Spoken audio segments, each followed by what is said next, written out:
សូមនមស្ការលោកម្ចាស់គ្រប់ព្រះអង្គជាទីគោរពសក្ការៈគោរពជំរាបសួរពុកម៉ែបងប្អូនទាំងអស់ជាទីស្រឡាញ់រាប់អានខ្ញុំបាទសូមឱកាសដើម្បីបានលើកយកនៅធម៌របស់ព្រះសម្មាសម្ពុទ្ធមកបរិយាយចែករំលែកប្រកេនដល់លោកម្ចាស់គ្រប់ព្រះអង្គក៏ដូចជាពុកម៉ែបងប្អូនអ្នកលេងបណ្ដាញសង្គមទាំងអស់គ្នាផងដែរ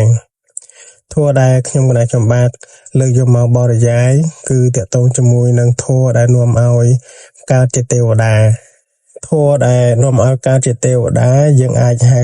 បានម្យ៉ាងទៀតជាងហៅថាទេវធម៌រីឯទេវធម៌មាន7យ៉ាងទី1គឺសទ្ធាការជឿហ្នឹងវាមិន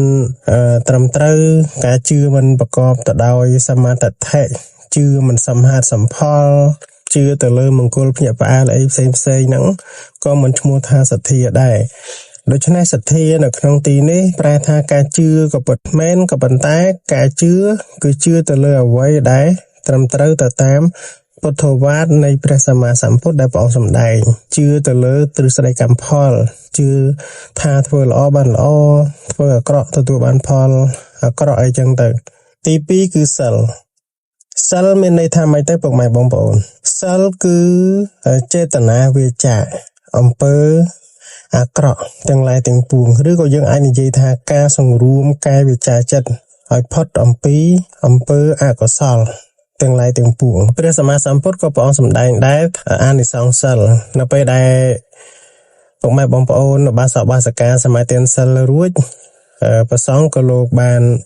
សម្ដែងប្រាប់អំពីអានិសង្សសិលដែលលោកសម្ដែងថាសីលេនសុគតង្យន្តិមានន័យថាសត្វទាំងឡាយបានទៅកាន់សុគតិឬក៏កើតនៅក្នុងទេវលោកក៏ព្រោះតែការរក្សាសិលមួយទៀតលោកសម្ដែងថាសីលេនភោគសម្បទាបាទប្រែថាសត្វទាំងឡាយដែលបរិបូរទៅដោយភោគៈទ្រព្យសម្បត្តិក៏ព្រោះសិលនិងមួយទៀតហ្នឹងលោកសម្ដែងថាសីលេននិពុតញ្ញន្តិមានន័យថាសត្វលោកទាំងអស់ដែលបានរួចចាកអំពី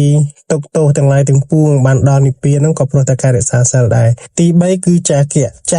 យើងប្រែថាការបរិច្ចាគទ្រព្យសម្បត្តិធ្វើទានដើម្បីលះនៅតណ្ហាលះនៅលោភៈការជាប់ជំពាក់ហ្នឹងដូច្នេះការដែលយើងចេះលះនៅធនធានដែលយើងមានបានឲ្យជាទានទៅកាន់អ្នកដែលមានជីវភាពខ្វះខាតអីជាដើមហ្នឹងជាហេតុដែលនាំឲ្យយើងទៅកើតនៅក្នុងទេវលោកដែរទី4គឺហិរិប្រែថាការខ្មាស់អំពើបាបចំពោះទេវតាឬក៏មនុស្សសតេវោមនុស្សទេវតាហ្នឹងគេមានហិរិបាទហិរិគឺខ្មាស់អំពើបាបអញ្ចឹងធម្មតាមនុស្សនៅពេលដែលមានហិរិខ្មាស់នៅអំពើបាបគេអត់ទៅសាងនៅអំពើបាបឯងយើងឃើញមនុស្សដែលធ្វើនៅអំពើបាបអកុសលផ្សេងព្រោះអីពីព្រោះអត់មានហិរិគឺខ្មាស់នៅអំពើបាបហ្នឹងហើយបានចេះតែធ្វើនៅអំពើបាបអកុសលផ្សេងដោយមិនខ្លាចញញើតបាទទី5គឺអតបៈគឺសេចក្តីខ្លាចបាបមនុស្សយើងទាំងឡាយទាំងពួងដែលប្រព្រឹត្តនៅអំពើអកុសលទាំងឡាយទាំងពួងក៏ព្រោះតែมันមាននៅអតបៈគឺសេចក្តីខ្លាចបាបនឹងឯងបើមនុស្សដែលគេមាននៅអតបៈមានសេចក្តីខ្លាចបាបគឺគេអត់ទៅប្រព្រឹត្តនៅអំពើបាបទាំងឡាយទាំងពួងទេទេវតាឬក៏មនុស្សសតេវោគេមិនសាងអំពើបាបទេគឺគេខ្លាចអំពើបាបដោយសារយល់ឃើញថាអំពើបាបហ្នឹងវានាំផលវិបាកវានាំទុក្ខទោសមកដល់ខ្លួនអញ្ចឹងគេអត់ទៅប្រព្រឹត្តនៅអំពើអកុសលផ្សេងទេពីព្រោះអីគេខ្លាចបាបហ្នឹងបាទគេខ្លាចបាបហ្នឹងបានគេមិនហ៊ានធ្វើនៅអំពើបាបទី6គឺសុតៈយើងប្រែថាការស្ដាប់ដូច្នេះការស្ដាប់នៅក្នុងលោកនេះព្រះសម្មាសម្ពុទ្ធព្រះអង្គទ្រង់ត្រាស់សម្ដែងថាមានច្រើនបែបច្រើនប្រការណាស់ក៏ប៉ុន្តែការស្ដាប់ដ៏ប្រសើរការស្ដាប់ដ៏វិសេសវិសាលការស្ដាប់ដ៏ដងឧត្តមនោះគឺមានតែការស្ដាប់នៅព្រះធម៌ទេនឹងឲ្យទើបជាការស្ដាប់ដ៏ប្រសើរហើយបើសិនគ្រាន់តែស្ដាប់ក៏វាមិនកើតជាកុសលដែរនៅក្នុងនោះស្ដាប់ហើយយើងគិតត្រិះរិះពិចារណានៅហេតុផលចំពោះអ្វីដែលយើងបានស្ដាប់ឮយើងមើលព្រះរិយបុគ្គលទាំងឡាយដែលបានសម្រេច អាចជាព្រះរាជបុគ្គលជាព្រះអរហន្តឬក៏